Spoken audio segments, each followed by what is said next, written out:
सुधीजन श्रीमदाद्य शंकराचार्य जी द्वारा विरचित सौंदर्य लहरी के 54वें श्लोक को आज मैं आपके समक्ष परोसने जा रहा हूं।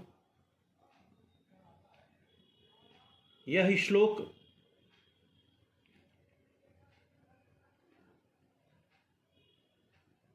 पराशक्ति के द्वारा भगवान शिव को समर्पित जो स्वरूप है, अर्थात मानवता के प्रति करुणा का संदेश वाला स्वरूप, इसकी त्रिवेणी अथवा तो इसके संगम का विधान करने वाला है। श्लोक कुछ इस प्रकार है। पवित्रीकर्तुं नः पशुपतिपराधीन हृदये दयामित्रैर्नेत्रैररुणधवलश्यामरुचिभिः नदः शृणु गंगा तपनतन एति ध्रुवममुं त्रयाणां तीर्थानामुपनयसि संभेदमनघे। इस श्लोक का भावार्थ यह है कि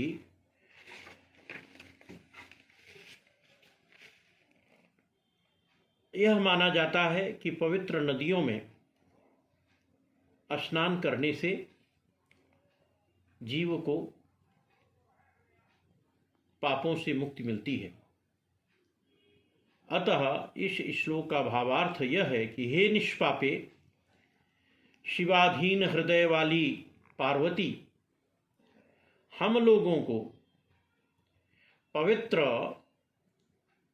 करने के लिए आपने रक्ताभ वर्ण, धवल वर्ण तथा श्याम कांति वाली दयालु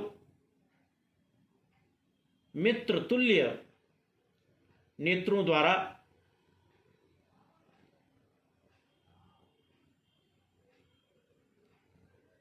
जीव को पूततम करने के लिए, पवित्र करने के लिए निश्चित रूप से शोण नद अर्थात रक्ताभ वर्ण, गंगा नद अर्थात धवल वर्ण तथा यमुना नद अर्थात नीलाभ वर्ण की इन तीनों तीर्थों का संगम आप उनके त्रिनेत्र के रूप में उपस्थित कर देती हैं। इसका जो सूक्ष्म संदेश है वह यह है कि कुंडलिनी ध्यान से होने वाले जो लाभ हैं उनमें 3 नाड़ियां इंगला, पिंगला और सुषुम्ना, इन तीनों का योगदान होता है। ये तीनों नाड़ियां आज्ञा चक्र में एक साथ मिलती हैं, जिसे तृतीय नेत्र भी कहा जाता है। सूक्ष्मतम रूप में कुंडलिनी में वह सुषुम्ना नाड़ी के माध्यम से ऊपर की ओर उठती है और सहस्रार में अपने पति शिव का सामीप्य प्राप्त करती है। साधक आज्ञा चक्र को सक्रिय करता है और इस रूप में उसे पापों से छुटकारा मिल जाता है। सहस्रार में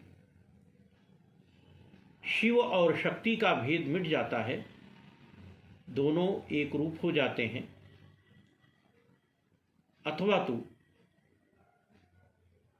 शिव स्वरूप ही हो जाता है। अतः शोण नद, गंगा नद और जो यमुना नद हैं, उन्हें भगवान शिव की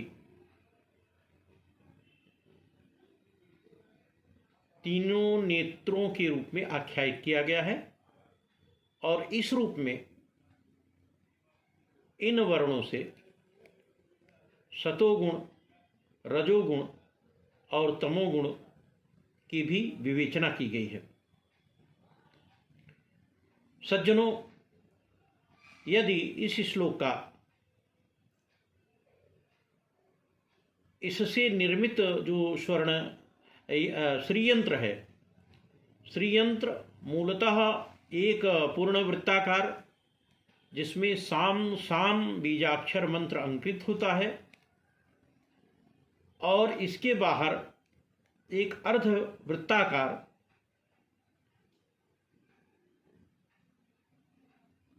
चिह्न श्रीयंत्र में निरूपित किया जाता है और इस श्रीयंत्र को स्वर्णपत्र पर अभिलिखित करके और 5 दिन तक अनवरत इसका पूजन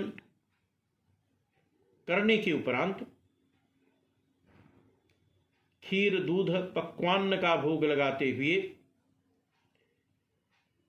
यदि इसकी प्राण प्रतिष्ठा की जाए तथा प्रतिदिन इस श्लोक का 1001 बार आवर्तन किया जाए तो